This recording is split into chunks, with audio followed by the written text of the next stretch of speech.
I almost ended the broadcast by accident. I almost hit the wrong button. I started it and I was going to end it by accident. Oh, that would have been stupid. Perfect. Stupid. Perfect. Um, hey everybody, thank you for joining us tonight. Herrenberg? Jesus Herrenberg. Christ. Lord Ravener. And again, if you've seen this show, you know we're horrible at last names and horrible at pronouncing people's names in general. Because I'm dyslexic, Sean's dyslexic. It's not a good combination. But Hey, Ara. Eric, yeah, we're gonna go with that. Well, what up, man? Thank you to everybody joining us from the chat. I know Billy just ended his show and he's joining us here graciously, and we're gonna bring him on here pretty soon. But before we do, I know that there's something special on Sean's heart right now that he wants to just say to everybody. So I'm gonna throw him on the spot because that's what I love to do. Well, all right. So today is 25 years of me being a diabetic. I'm 39. I've had the ups and downs, but I think it's a kind of accomplishment to go through it. What I've seen other people go through it.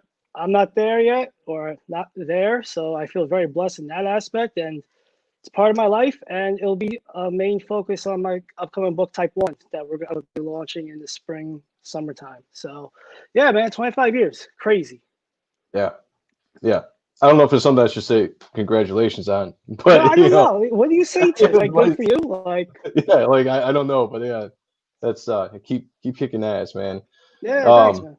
Jasper Plan 9, thank you for everybody. We're gonna try to get to Billy as soon as possible because he's a busy man. He's got stuff to do tonight. So without further ado, we're just gonna say welcome to the and stuff. I'm Sean Ahrendt. Happy birthday to my sister Chrissy, and with me as always, my brother and I.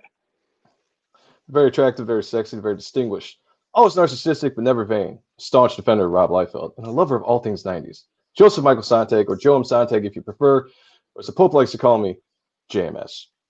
Welcome to the show, everyone. And we're going to be talking to Billy Tucci, and he is right now kicking some serious major ass on his new She campaign, which is called, Sean, I already forgot. I'm going to put you on the spot again. HAIKYO? HAIKYO. HAIKYO. He's going to explain it.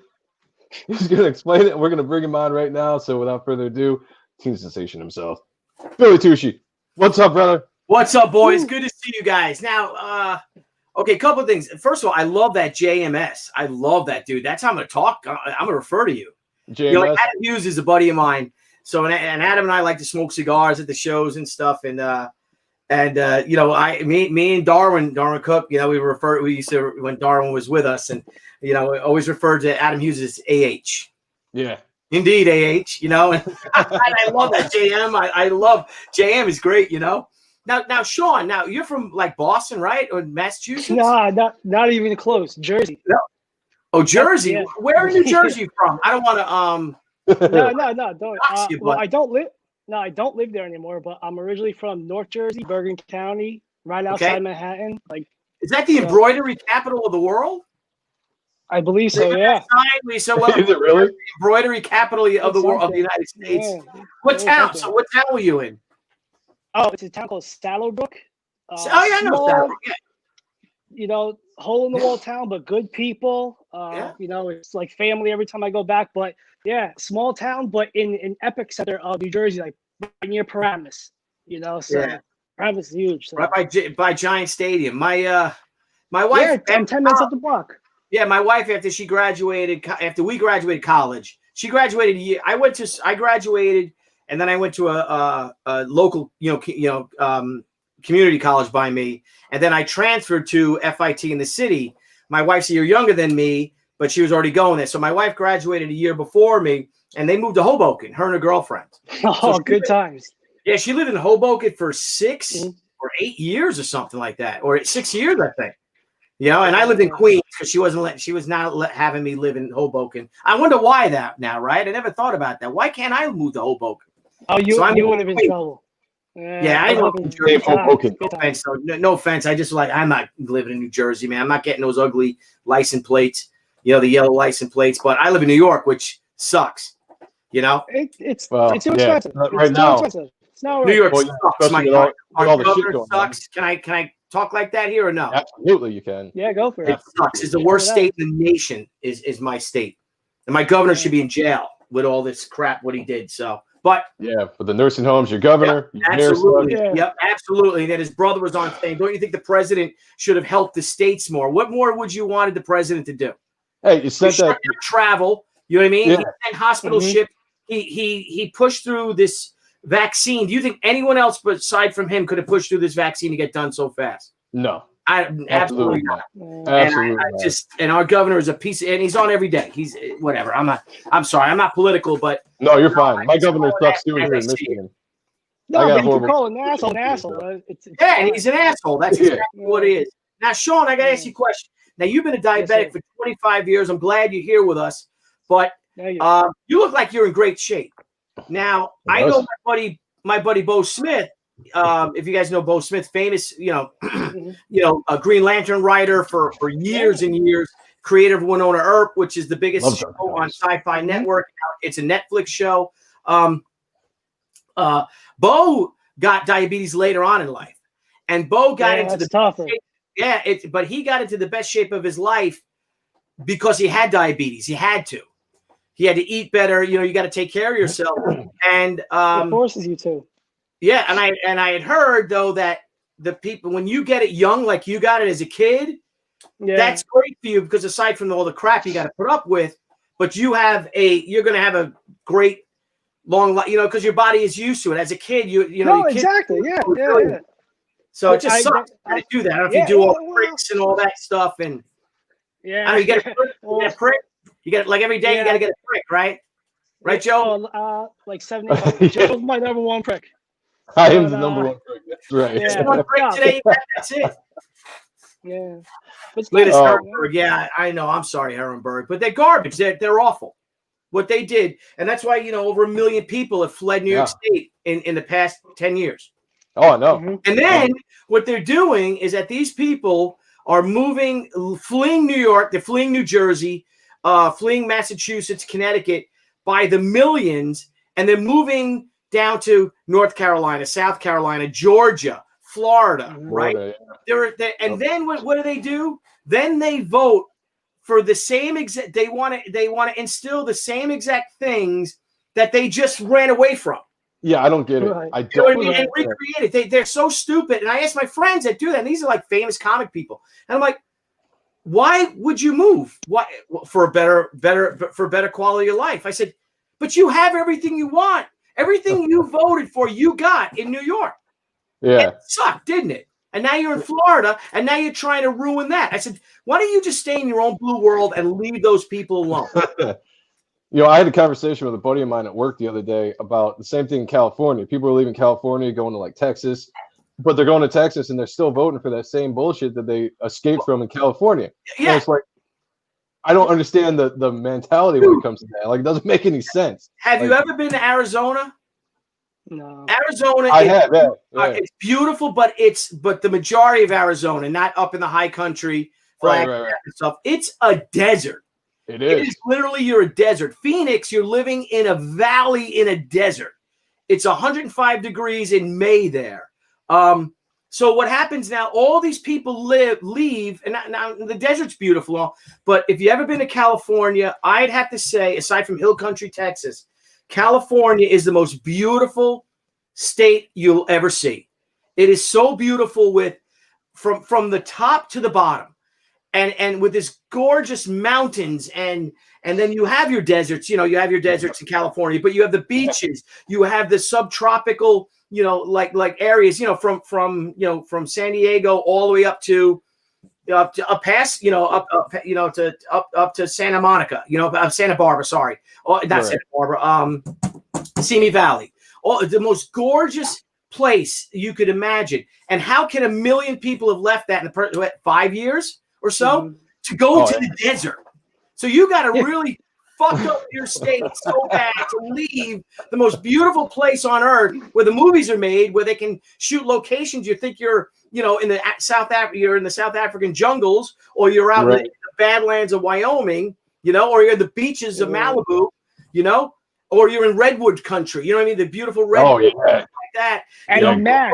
More importantly, there's MASH. That's what's important is MASH. Yeah, it's to the fucking desert. And then they want to fuck that state up, and they're doing it. They're fucking that state up. They are. it's yeah. I'm right there with you. I am right there with you, man. I don't know, man. You get me going. These guys got me going. Herrenberg got me going. Yep. Ara's up in Massachusetts. I got my buddy in my buddy lives in Holliston, Massachusetts, and he sent me like New York State, where I live, for this general election. There are 62 counties in New York State, and I think Joe Biden won 7 of them, but he carried New York State by the biggest by like I don't know 7, 7/10 of the state he carried. The whole state's red except for Albany County, Albany, Buffalo, Westchester, Manhattan, Queens, Brooklyn, Staten Island went red. Long Island, where I'm from, is all red.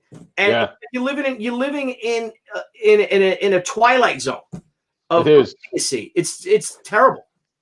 But you got me going, boys. You got me going. I'm just gonna say, we'll see what pans out in the next few weeks and months, because I have a feeling it's gonna get pretty interesting here. I do too. Just wait for gas prices. Oh, it's gonna keep going.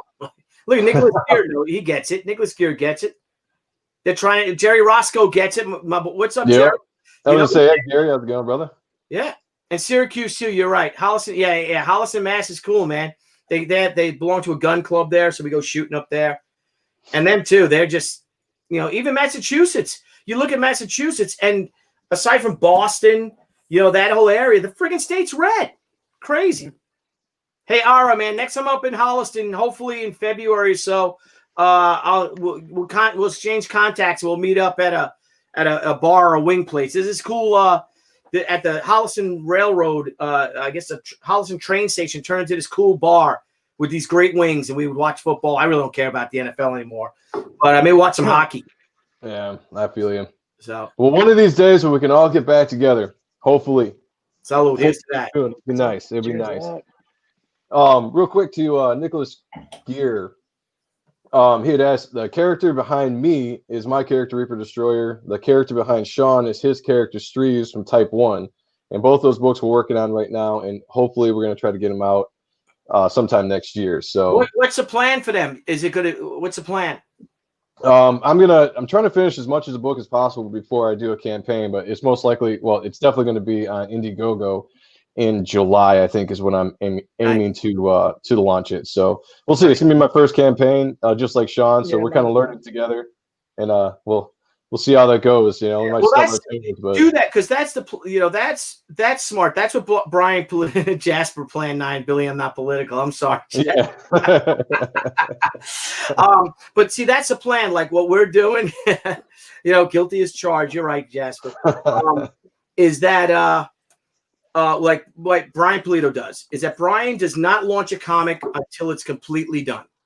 And we're doing that now with HAIKYO. HAIKYO is almost like all my work's done. All the pencils are done. The lettering's all done. We just need some of the finishes. Probably, I don't know, 8 pages of finishes need to be done. And probably 20 pages of colors. But Brian Miller can color 20 pages in a week. Nice. Yeah. Awesome. And moving forward, though, the book, then I start in 2 weeks, right before Christmas, I start She Gatecrasher, which is our May book. And when we launch She Gatecrasher in May, that book's going to be completely done.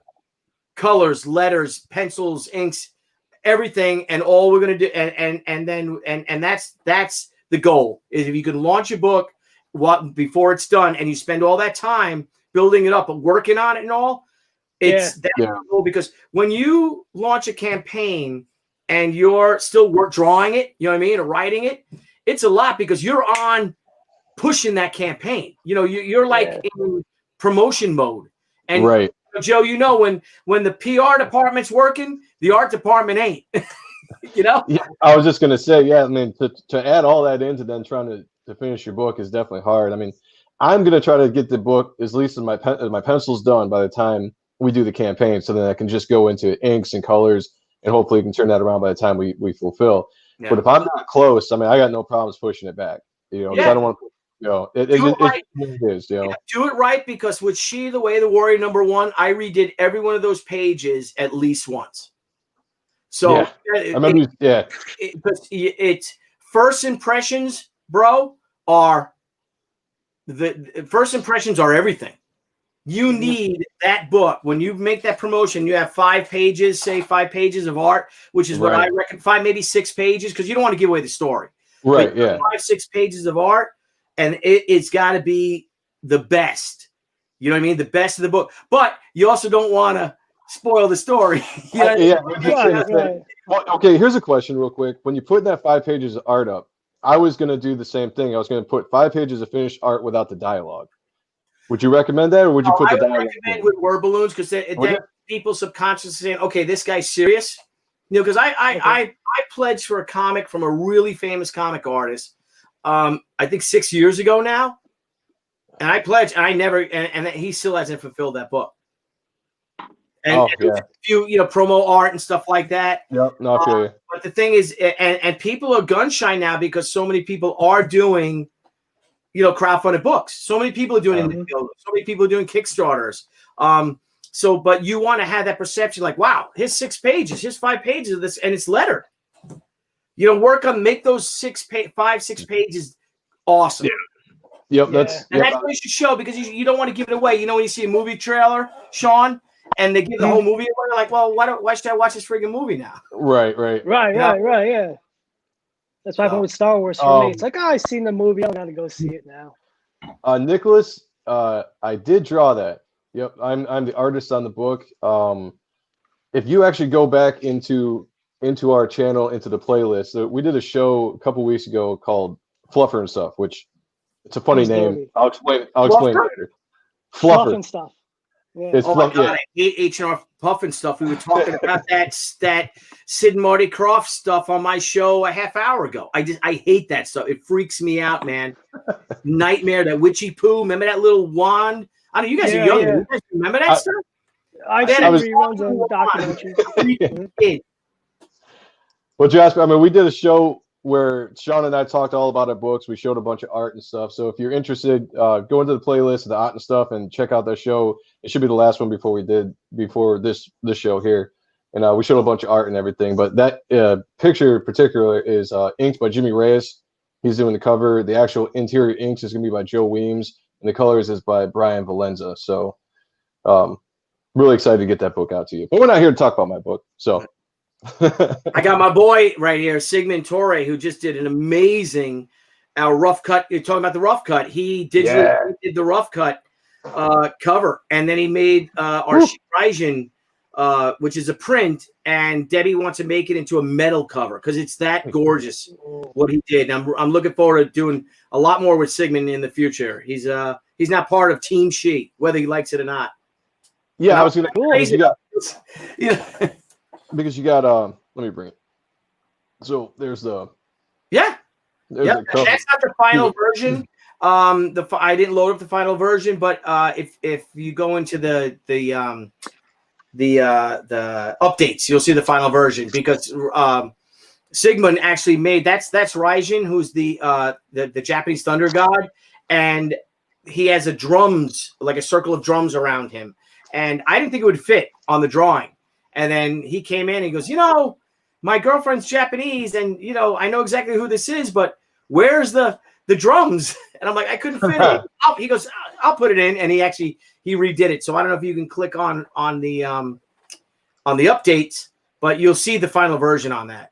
See, there's that's right. He's just I'm honestly of the talent of these digital, digital painters. I can't believe it. And that's my boy Wes Hartman, who's super busy in his own right with his own books. But that's our hardcover edition cover. Yeah, you've got some beautiful looking art on this book, just like you did with the last campaign. I mean, you got some talented people working with you for the colors and just bringing out some. The composition's awesome on that one. Yeah, everything you're putting out on it. That's our glow in the dark cover, bro. I always wanted to do a glow in the dark cover, and when I first solicited She, I didn't know anything. They're like, you need a variant cover. I was doing a variant cover. Exactly. And so I'm like, I'll do a glow in the dark.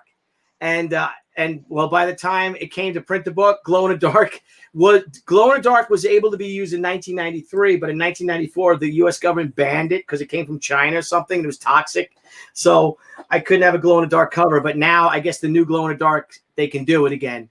and I finally got my glow in the dark sheet cover. But that's Joni Brosis, who makes a beautiful sheet. That's our first ever cosplay cover. Dude, when you posted this the other day, I was just like, whoa. Like literally, I was like, wow. And the funny thing is, what's so amazing about Joni is that she's little. And she is the most adorable thing you'll ever meet. Like when we met her at San Diego a few years back, she looks like she's like 16. And Debbie's like, I want to just take you home. And she's like, I want you. And so anyway, so we just really got along with her. She was really cool. And then she said she wants to make a she, wants to be a she and do a cosplay. And we're like, yeah, sure. That would be so much fun. And she sent us these pictures and she just literally transforms into every character she does. She's a huge cosplayer. She's a artist. She's an actress, and she just makes a beautiful she. So then she did all that stuff herself? I think her and her her costume maker. That's awesome. But that's gorgeous. The hair, the hair, like lighting hit it, like it's was she whip it like doing a pirouette or something like that? And it's so good. So good. I just love it. So, that's that. And it's our first ever cosplay cover ever. And then there's storytelling. So there's my pages. So you see, we added the word balloons. Yeah, that's what I wanted to ask you when you came on, because that was one of the things, because I always go on people's campaigns. I look to see how they put stuff together, and I was looking at this one the other day, and I'd seen that you'd put on all these pages with the word balloons, and I wanted to specifically ask you, because I've seen campaigns where people just put up just like the finished art without the dialogue. Yeah. And I was just kind of looking, wondering what philosophies are, because honestly, with my first 6 pages or whatever, when I put it up, it's not going to give away the story. It's just the intro to the book. So it would be enough, Yeah. But it is cool because, I love how the last book ended. So being able to see, where this is kind of starting. And if you stop there. So what HAIKYO means means the ruins. And in New York City, just on the East River, in between Queens and Manhattan, is Roosevelt Island, and it's underneath. It's underneath the 59th Street Bridge, and that's where I think Spider-Man killed somebody there in a comic. Was it the Green Goblin, or did he kill Harry Osborn's dad? Did he kill Norman Osborn there or something like that? Yeah, it was after Gwen Stacy died, right? Yeah. So on Roosevelt Island. So on Roosevelt Island, though, and I forget the name what Roosevelt Island was before. It was called Roosevelt Island because it was named after FDR.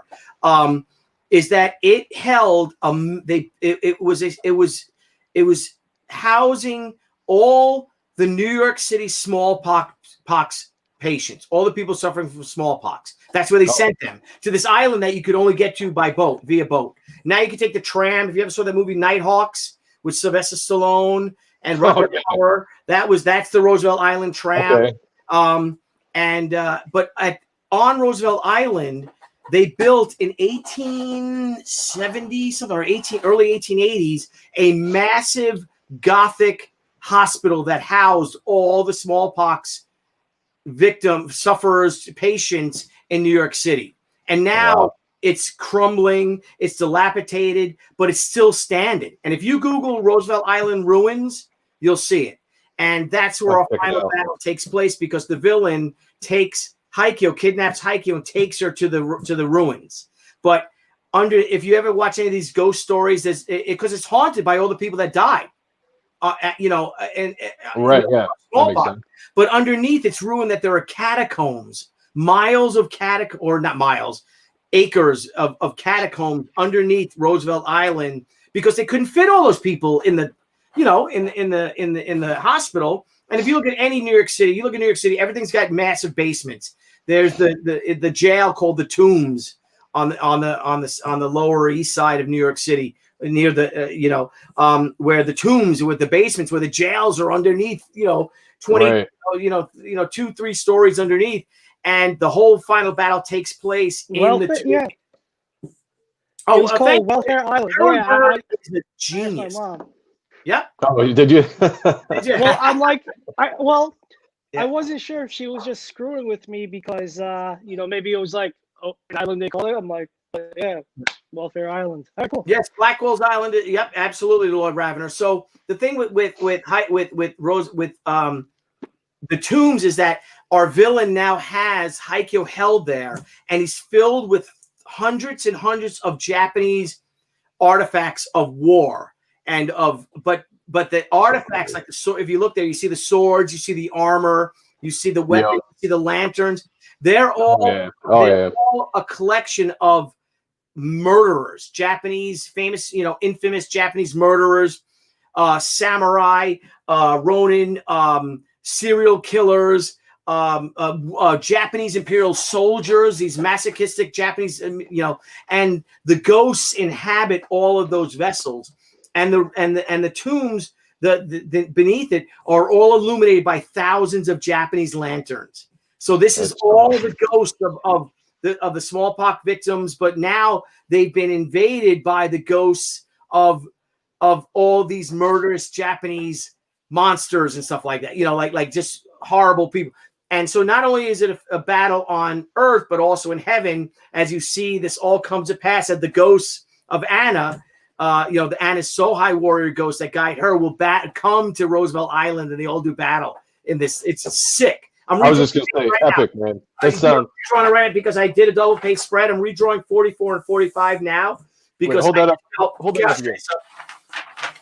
It looks like you guys can't make heads or tails of it at all, I'm sure. But this is how my pages start, and then then I clean. Of course, you clean it up and it looks good. Yeah. And it all comes to pass here, and it is badass. What we're doing with HAIKYO is that it is the greatest single issue of She ever. That's what this book is. That's awesome. Woo! I mean, I was already psyched for it anyway, but hearing that just got me even more jacked up because sounds fucking epic. Yeah, I gave my wife and Niall Scala, my partner on Pop XP, Niall, I gave them goosebumps when I told them the story of what happened. Oh, dude, it's sick. You gotta watch it. You gotta see it.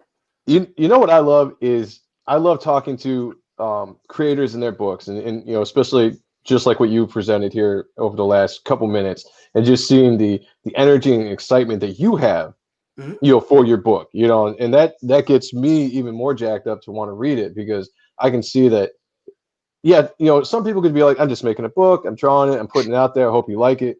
And then there are other people that do it, and it's like, I'm the number one fan, first of all. You sound like you're the number one fan of this book, this character. And so that means that the rest of us are going to be trying to get to that spot, trying to get up there, and match that intensity. But you will. Awesome. Yeah, because make the book for yourself. Now, comics is a service industry. That's what I feel. I think we are here to create a product. I went to school for illustration. I didn't go for fine art, to college for fine art. I went for illustration. That was my major. And you're working for a client. In this case, the client is the fan. So you want to deliver something, and the fans will tell you whether they like it or not. Look at this crap that Marvel's putting out, DC's putting out. They're bombing left and right because they're not listening to the fans. Yeah. But with crowdfunding, with Indiegogo, with Kickstarter, you are dealing directly to the fans, and you got to be held accountable. You're answering to them because they are your customer. But it all begins with you doing a book for yourself. Because how I figure, if the people don't like my comic, then they won't buy it. Right. I want to make a book. I'm a comics fan. I was fourth grade. I got into comics. So I want to make a book that I want to read. And that's, Steve Peros, my writer on the book. And I, my partner, and we that's what we feel is we want to make a book for ourselves. And if we believe in it enough, and we're enthusiastic and passionate about it enough, you'll see enthusiasm is contagious, Joe. Oh, tell absolutely. Your story. You tell and you believe it, because people can call you out of bullshit. They can see your bullshit. If you're just doing a book and bro, there are a lot of people that just make comics for the money. They do. Yeah. There's nothing wrong with that, but you know what? I see it. Mm-hmm. And a good way to tell that is when you have someone that has a Kickstarter campaign and he's had maybe 4 Kickstarters in the past, say 5 years, 6 years, but you look and you can see you can see his profile. You can check his or her. You check that profile, and never once did they support anyone else's campaign. Oh, they never bought anyone else's comic. I have my own private account, like my own Billy Tucci, the books I buy since I don't know when did Indigo and Kickstarter start? Man, 10 years ago, whatever. Yeah. You know, the books I buy. But then we also, now Debbie buys books, and we have our Crusade account. I backed at least 100 books, 100 campaigns. But I just back them because I want something interesting. I want something cool. And Jimmy Palmiotti said it. Jimmy's the one that let me in on it. That noted, he's like, if I see someone has a campaign, and or 2 or 3 campaigns, and they're bracketing money from the fans and all, and then I look and I see that they never supported another campaign, then I can tell they're not comics fans, and they're in it for the money. And none of it, that's fine. That's okay. But I don't have to support it. You know, I want to support guys like you. You know what I mean? Like, here's Sean. I'm working on my book. It's coming out in 2021. Same thing with you, Joe. Yeah, I'm looking at May. I'm looking at July. I want that book to be good because you want to make a book that you believe in and that you love. And because if you don't love it, how can you expect the fans to love it? Right. Look at Look at Stanley.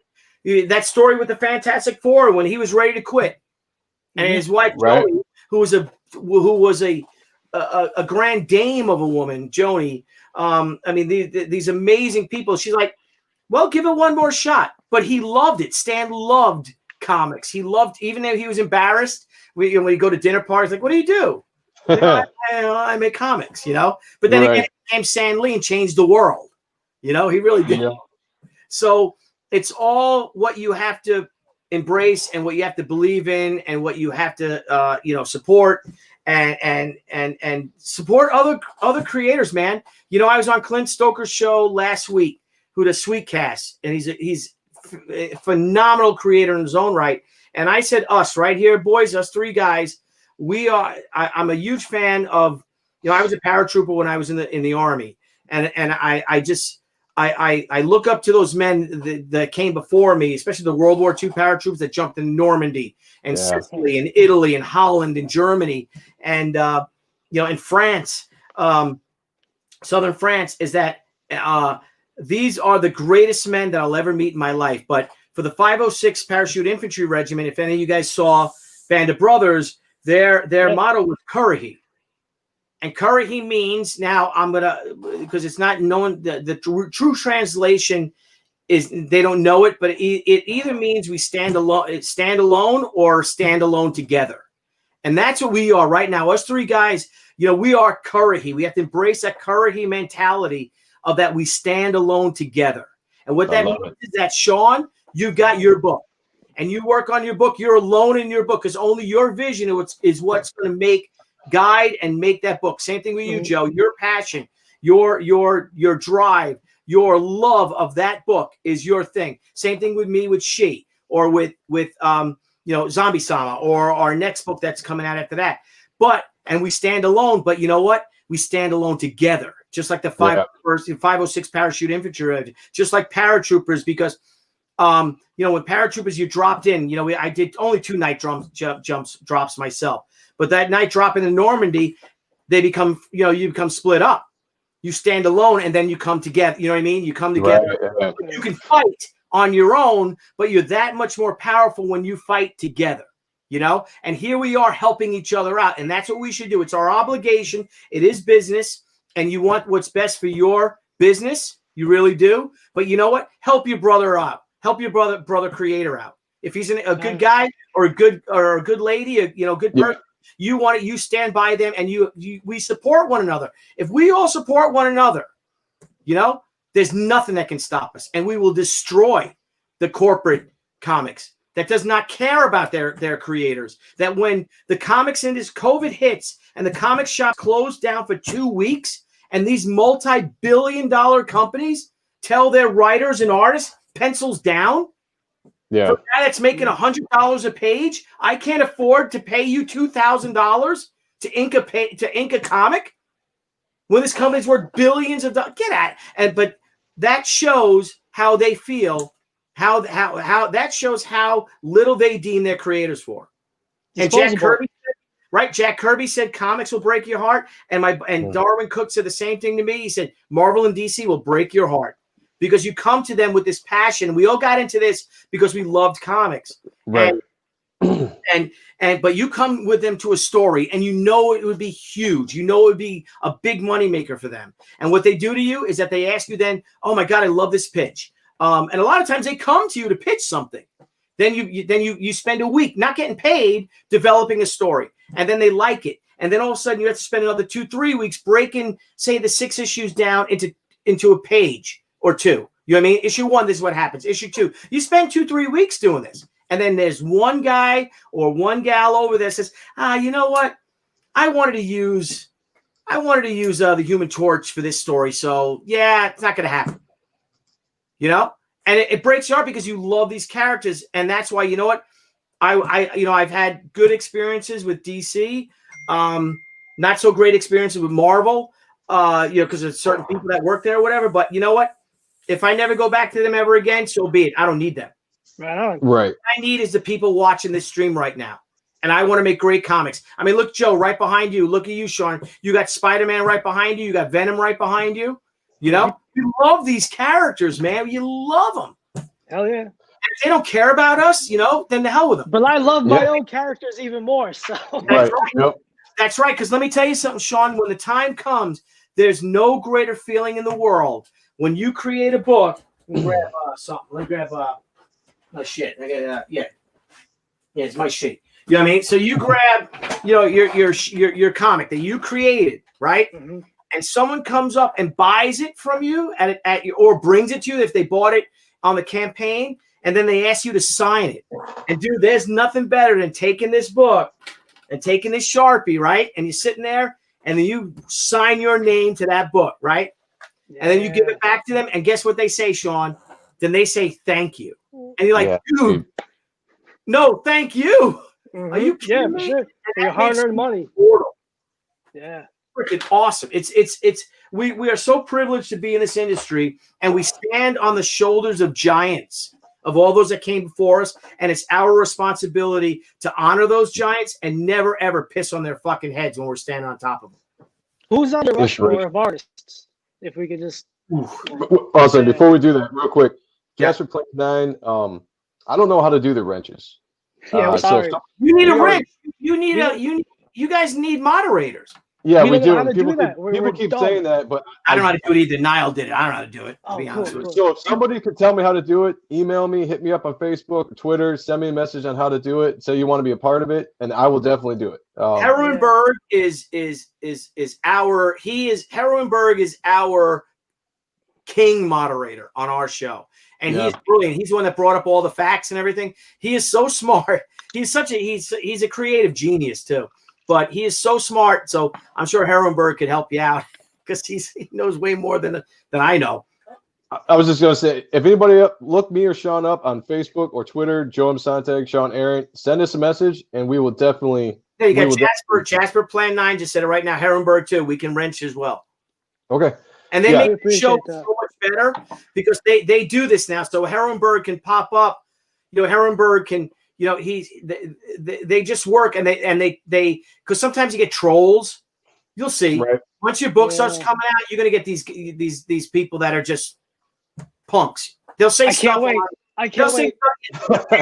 First world problems, right? But they'll say stuff in your comments that they would never say to your face. But that's why you get guys like Herrenberg. You got Jasper Plan 9. If Jerry can do it, and they'll kick him out, keep him in line and stuff.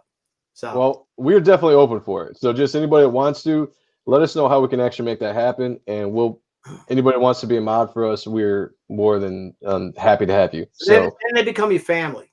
It's cool. Yeah, he's like, man, we're gonna hang out. Let's, Yeah, and we meet so many cool people from having guests like you on or like Frega on, and we just meet so many people that come from you, and then they stick with us and they support us. So it's been awesome. It's been awesome meeting all these people, and having them part of the show would be awesome too. So we are completely down. Look at me. I'm not even thinking about my campaign, man. What the heck? Sorry. I know. I did drop a link. I did drop a link to the Indiegogo in there, and then we're gonna bring up. We'll bring this back to the. Bring this back up here. Refresh. We're going here. Refresh that. But yeah, anyway, so I just wanted to address that real quick to everybody because this is like the third or fourth show in a row we've had people say, "Make me a wrench," and I'm like, I want to. Bro, yeah, you totally need it, man. You need the wrench. Okay, I will look into that. So anyway, go ahead, Sean. Very cool. I'm going to check out some of these comments. You take the show for a second. All right. So, well, who's on your Rushmore of artists? Oh, dude. I know it's a tough ass question, but I feel like that's like an impossible question. I mean, first, I would think off the bat, I would say Joe Kubert. Right on. Oh yeah. But I gotta say Kirby. You know, Kubert, Kirby, Ramita. I'm gonna kill for this, you know. But then I think of like Dave Stevens. Sure. You know, I mean, I can't answer that. That's crazy. That's crazy. Hear me out. You can always give them like by decade, and that's what I do, and it shuts them up. So it's like decade this, decade that. Yep. You know, so but now back to the campaign. Yeah, like see the real Mount Rushmore, I wouldn't have Jefferson on that. Okay. I don't think he was a great. I don't think he was a very good president. I think he did. He just, he dissembled. He just, literally castrated our Navy, and it was his direct actions of his inactions as president. He was a great statesman. The author of the Declaration of the Declaration of Independence, but that led to the War of 1812. Right. Look at me just throwing stuff out there. I feel like an idiot. I'm thinking of Neil Adams. Oh my God, I'm thinking, like I said, decades. You got to do it. Look at Jim Lee. Oh my God. Now I'm getting even crazier. Alex Toth. Thinking, oh geez, Milton Caniff. Sure. That's a tough question. Yeah, Neil Adams. That's a tough question. Yeah, keep it, Sean, the way you say it. Decades. Yeah, that's such a hard question because there's just so much. Oh yeah, we got bigger. So we're almost at $70,000. Holy crap, that's crazy. Yeah, man. 2 weeks, man. So Congratulations. All right, so I think I was able to make Jasper Plan 9 and Herrenberg mods because I think you're wrenches now. So Joe, you just did that? Yeah, just well, now. I listened to what they told me to do, and I went and did it. So I'm hoping that works. There you go. So if you go to the YouTube page, you can see it. Hopefully that's it. So what was I gonna say? Fuck, I lost my train of thought. Oh yeah, the campaign. Yeah, $68,943. Yeah, 15 days left. I'm sure you're gonna go into on demand and everything. Yep. Just man, yeah, you're kicking ass on this, just like you kicked ass on Return of the Warrior or Way of the Warrior. Not Return of the Warrior. Way of the Warriors are on the bus out in March. Yes, I mean it's just like I was saying, real privilege, and that's look at that cover. That's Sigmund Torre's art for the rough cut edition, which I love. I love the rough cuts, man. There's only 300 of them made too. When we were talking to you backstage before the show started, the first book I got on this campaign was the rough cut. Because I loved it so much, and sometimes it takes. I got to wait for my checks to come in to back projects, and I'm gonna come back. Yeah, dude, I know. Book, and I'm gonna get the line version, everything else that comes out. But it's like that rough cut, like we were talking about when you were backstage. As an artist, I'm gonna bring up just real quick. You can learn so much from them. I love seeing this kind of stuff, just random stuff, and this is absolutely gorgeous to me. It's the unfinished work. It's just the roughs, but you can see the mind of the artist. You can see what you're thinking of when you're putting it all together. Yeah, it's the first draft of the script too. So that script, the word balloons, the word balloon placements, it's different in the final too. Yeah, it's actually because I've got the so when this finally came, I had this, I had the regular version, and then I had the I got the reprint of the original, which was awesome to reread again. I'll back yours for sure too, man. I promise you. No, I appreciate it, man. I really do because once Jefferson did fight the Barbary Pirates. Jefferson, yes, Herrenberg, he did. You're right about that. Theodore Roosevelt didn't hate. He was not a big fan of Jefferson. Really? Yep. Yeah. You like that scene, Clint's Fatal? Yeah. Charlie Snowman's art. Oh my God. I haven't backed it yet, but that's on my I've got a list on Indiegogo of a watch list that I'm trying to catch up with. I mean, literally, it's like this long. Slowly but surely. Dude, look at this. Check this out. This. It's all the campaigns I backed recently. Wow. Oh my God. Oh, wow. And my whole goal is like, I'm going to open them on, I'll do a live stream of an unboxing. Right. And I just haven't had the chance to open them up and read them. Look at this. Awesome. Wow. It's awesome. This is like in the past few months even. Yeah, it's crazy. Oh, there you go. Oh, that's Lady Death, right? Oh, look at this. And you know what's cool about, here's our, look at this. I got some great things from Polito's, with like Lady Death. And it says, so here's Brandy who sends us a thing, and she writes from Cate, love you, hugs and love your faces. Nice. Oh, that's awesome. That is cool. Hi guys, love hugs, Francisca Polito. And I get a little Mandy Summers sent me, she sent me a little note on top, and we do that too. Send a little note, and it's nice that public, that customer service is always cool. Yeah. It's a little bit more intimate when it's stuff like that. Absolutely, yep. Really cool. Yeah, but so Fatal is definitely one of the ones I want to check out. Fortunately, a lot of these go into on demand, so it gives me extra time to actually back it. Yeah. Because a lot of times I can only back, a couple per month because with all my bills and all that other stuff, And then dude, I know. Yeah. Insulin ain't cheap. Yeah.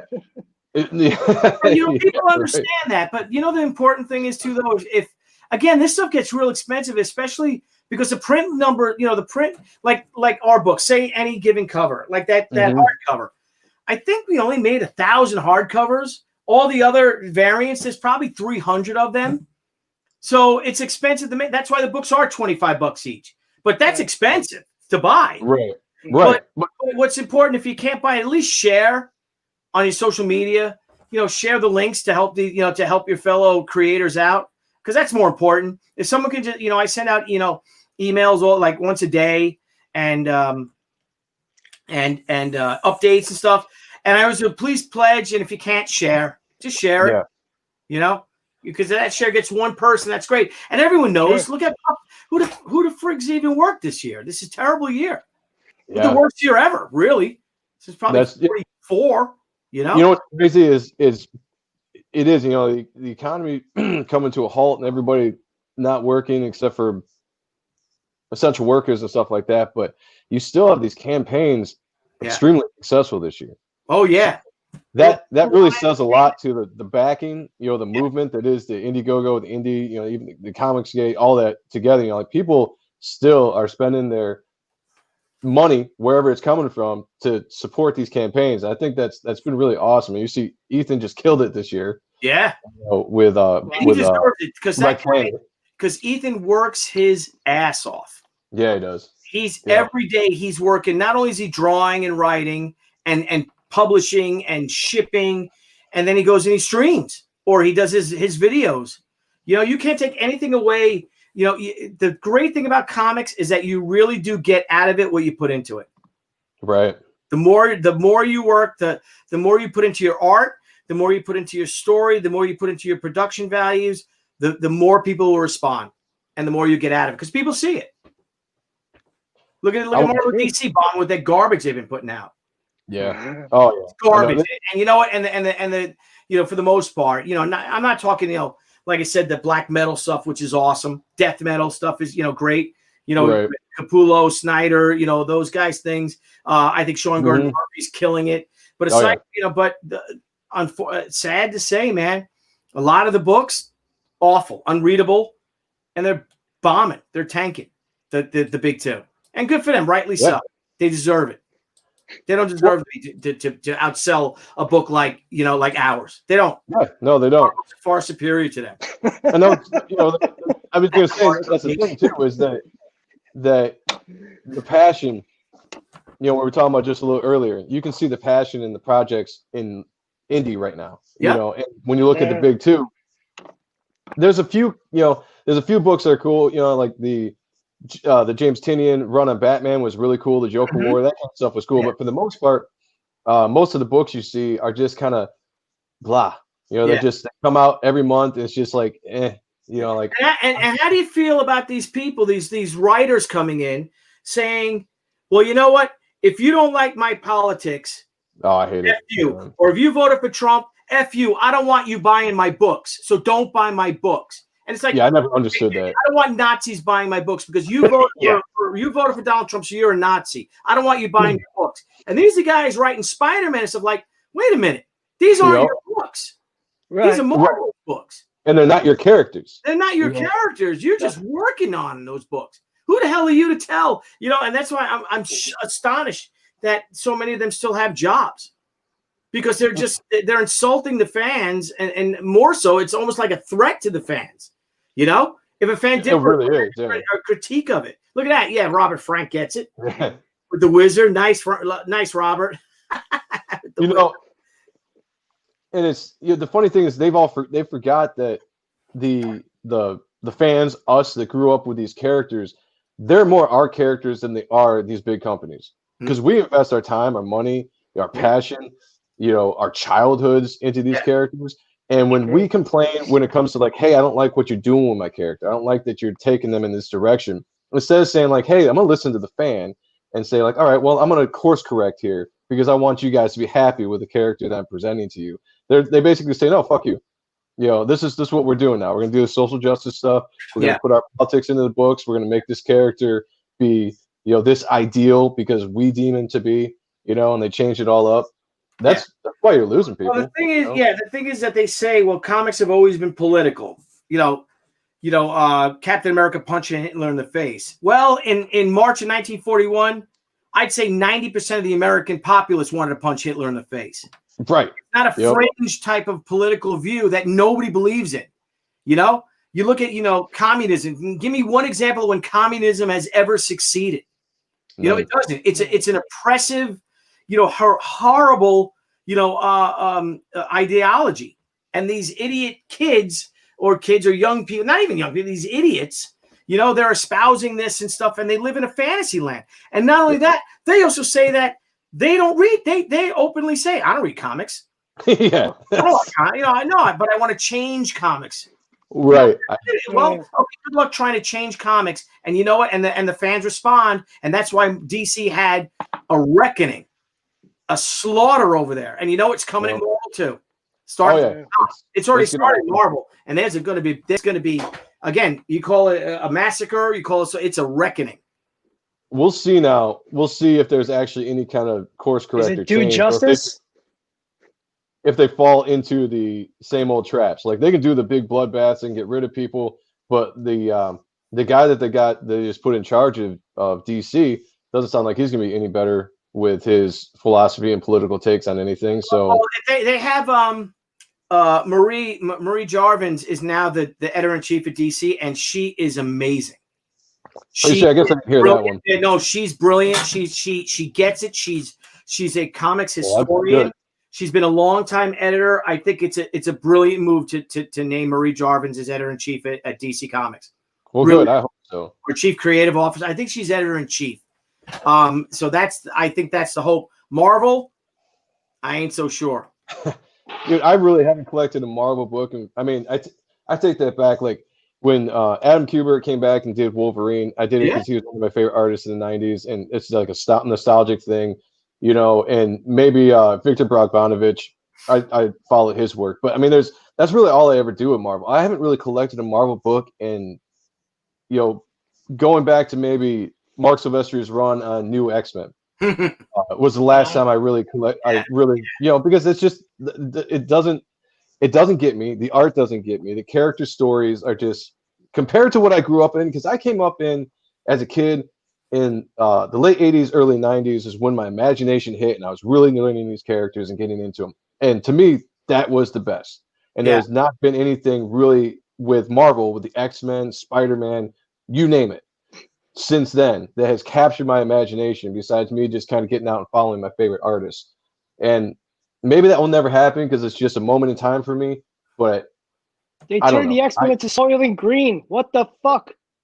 Oh my God. Yeah, come on, man. You know, Snowflake Safe Space, someone posted up. Yeah, how will that come out? Yeah, that is so horrible they just canceled it.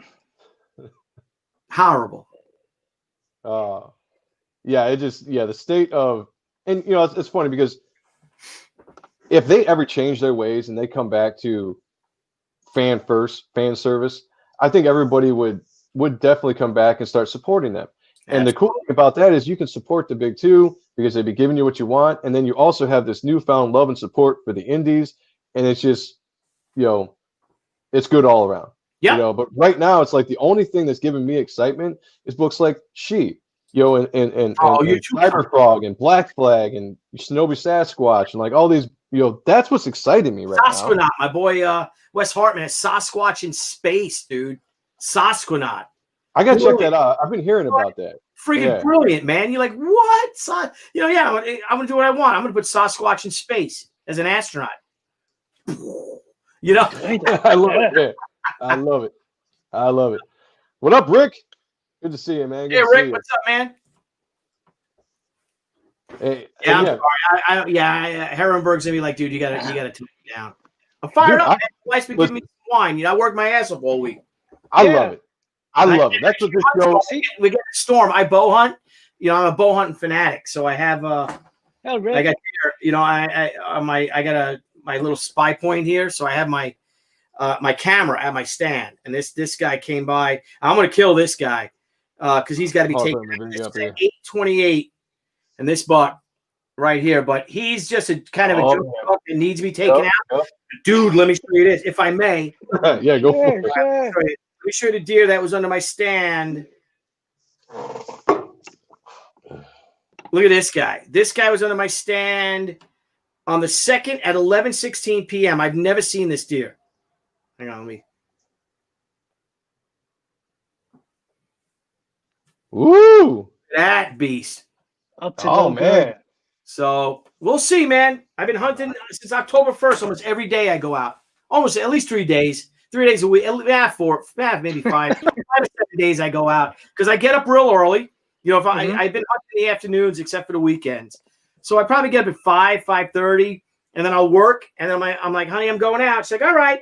So I'll drive out east about 40 minutes out east to the Hamptons, and then I'll set up my little stand. And I'll bow hunt, and that's my. But I have my little moleskin journal, So that's why I come on all my roughs, all my page layout stuff. I just sit there, you know what I mean? And if a deer comes by, twat, smoke them. So that's that's a great idea. That is a great nice idea. rack. Yes, it was. Nice. I've been. What's your excuse, JM? Me? Yeah. What is it? For what? Streaming every day. Yeah. Well, what's up with that? Not streaming. I missed that part. My excuse for what? Me? Not streaming every day. Yeah. Yeah. Put on work.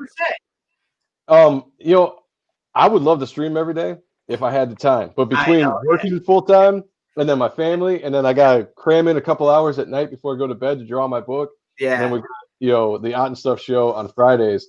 Trust me, I would. I look at some of the guys like Billy and Dan Fraga and EVS, and I would love to stream that much because I enjoy doing this. It's fun to talk to people. It's fun to talk comics, art, talk about our books, other people's projects. I would love to do it more often, but until I financially stable where I other people's projects, OPP, man. You down with OPP? What? Yeah, look at this. Sean's like, yeah, he's about to spit out his. I love that OPP, man. You down with OPP? Other people's projects. That's a new slogan. Other people's projects. I like it. Yeah, digging that. Wow, that's a Jersey cut. That's awesome. Naughty but nature. Very good. Yeah, man. You down with OPP? Yeah, you know me. I'm down with OPP. Other people's projects. That's a great hashtag. Yeah, I love it. Badass hashtag. But maybe we'll stream more. The more we work on it, if we weren't doing our own books right now. Campaigns, you better set aside and tell them, I got to work because you're working. Yeah. Trust me. I'm trying to get my wife used to it as of right now because I told her the same thing. I was like, babe, when I actually do launch the book or when I'm getting ready to launch the book, I was like, I know there's people's shows I'm going to go on already, and I know I just got to be present. I got to be present to sell. I got to be a salesman then, for a while. So then it gets to the point when your wife's like, "Aren't you going to stream today?" That's what my wife said. I'm like, yeah, I guess. All right.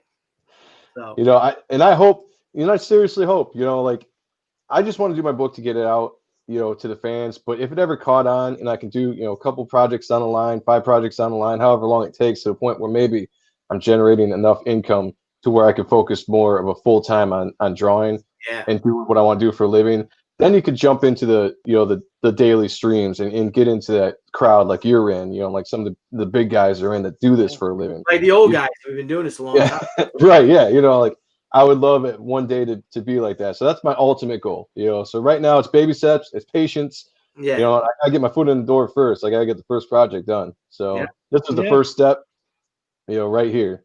It's an exciting journey. It's awesome. It is, you know, and it's nerve wrenching. Like it's like, oh man, like I got to get the best I can for the book, for the product and the project, and whoo, you know, you got to do it. That's it. You got to do it. Come hell or high water, man. You got to do it. Yep. And you guys will. You'll do it. It'll be great. Come on, the Pop XP. Yeah, you know me, Pop XP. Sure. I'm sorry, man. I'm having a good. It's Friday night, man. I'm having a good time. I love it. All I love it. I love it. It's great. Boys, we can't have fun in comics. Where the hell can we have? Where can you have fun? Absolutely. Truth. And one thing I'd like to say about this show: this is a show where you have fun. We don't take ourselves seriously. We can goof off. You can talk about what you want to talk about. You know, I mean, we have a show called The Fluffer and Stuff Show. So, I mean, we don't take ourselves serious at all. Look at us. We're a bunch of clowns, a bunch of twats. It's fun. Bunch of humps. So, I know Billy's got to go on with Ethan around 9:30. So it's 9:30 now. So we'll try to get you out of here. So, yeah, I want to eat. So I haven't eaten yet. I think I'm going to have some soup or something. Too. So we'll take one last look at the campaign here. Everybody, everybody's already backing it, so I don't really have to say back it, but I'm gonna say it again. Go back to Project if you haven't. I backed the rough cut earlier today, and I'm gonna go back and I'm gonna get the regular version. I'm gonna get the line version. I'm gonna back as many times as I can afford to do it, because Billy, you're an awesome dude, and the book is beautiful. The character goes back to my childhood. Like I said, she was one of the first books I picked up when I was a kid, and it was kind of like naughty because the first couple of pages she's naked, and it just always be in my mind. I love it. That set the industry on fire. Oh man, I got a lot of shit from that one. But like, the Comics Code Authority had called me, and they were like forcing me to pay $750 at the Comics Code Authority on my comic. I'm like, oh, I guess I got to do that. And then they told me what it was. I'm like, yeah, go fuck yourself. Yeah. Thank you, Jasper. If anybody's watching this, we did a show with Billy earlier in the year. So if you go back into our archives under the art and stuff playlist, go check that out, because we talked about a lot of that stuff earlier too. That was a fun show back then. June 22nd. June 22nd, Operation Barbarossa, man. Thank you, Rick. That's thank you, Rick. Yeah, that's a June 22nd. The Germans invaded the Soviet Union, World War II. Oh wow. Yeah. That's a they got to have me on another show. How do you sit down and come up with a story? That's a whole show. Yeah, I was gonna say, yeah, we'll have him back and we can cover all that stuff. But we gotta get him out of here because he's a very busy man tonight. And thank you so much for spending a little bit of time with us. It was awesome. I love that you're jacked up. Yeah, I'm excited for this. It was a fun show. So everybody back HAIKYO. HAIKYO. HAIKYO. Messed it up. God, I'm gonna go pout in the corner. You guys. Hey, boys, seriously, thanks for having me on, man. I really appreciate it. And, definitely. I look forward to having you guys back on our show, man. We'll make it happen. Yeah. We'll to the chat. Dude, definitely will. So, all right, everybody, say goodbye to Billy because he's about to get out of here, and check him out at EBS here probably in the next, 15, 20 minutes. I don't know. We'll check. It's up to him. He's doing me a favor, so whenever he wants to go on, I'll go on. Okay. Well, we'll keep an eye out for that. So. Who knows? You guys have a great night, man. Merry Christmas, everybody. Happy Hanukkah. Happy holidays. And 2020 is around the corner, and well, we'll see. I think we can only hope. I think it's going to get a lot worse, but oh well. All right, so everybody in the chat, thank you so much. Really quick before we get out of here, Billy, is there anything you want to plug besides what we've already been talking about? OPP, man. Herrenberg's been posting a lot of it, other people's projects. Yeah, that's awesome.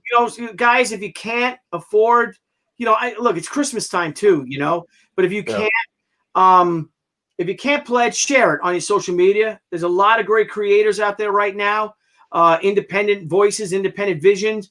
Let's support them, man, so they can keep doing it, and hopefully, you know, make it a full-time job. Absolutely. That is awesome. God bless America. Sean, where can we find you, brother? Sean Ahrendt across the board. That's it. Everywhere. Yeah, I'm Billy Tucci on Twitter. You guys can follow me. I just really started being active on Twitter the past like year and a half, even though I signed up for Twitter in like 2009 because I wanted Billy Tucci, but I never used it. So, yeah, I'm on Billy Tucci on Twitter, Instagram too. And you guys follow me, that'd be great. And same thing with me, Joe M. Sonntag across the board and all the social medias. Check me out. I'm posting art when I can, and I'm backing who I can and sharing who I can, and that's what we do around here. Support each other. Again, one last time, thank you, Billy, for coming on. You're fucking awesome. We can't wait to have you on again. You got it. Back she, and everybody have a great weekend. Take care of each other. And Selena is on Netflix. Go watch that because I am. Yeah, who plays Selena? Is she hot? Yeah, Christian. I didn't know that. She was from The Walking Dead. She played Rosita. Oh, okay. Oh my God, yeah, she was. Oh yeah, she's cute. Check that out. Yeah, she was all dolled up when you saw her on that Walking Dead. I don't know, it was like 3 years ago when they had the the season whatever, and they all came out. She had this mini dress on. Yeah, she's smoking. I like a little Selena, man. I love Latina. And next week we're having Extreme Blood Brothers show with Dan Fraga and Marat Michaels together. It's going to be awesome. So check us out next Friday. Yeah. All right, everybody. Thank you so much for joining us. Billy, thank you so much for joining us. We love you all. We love the support. And you guys all have a great weekend. Till next time. Peace.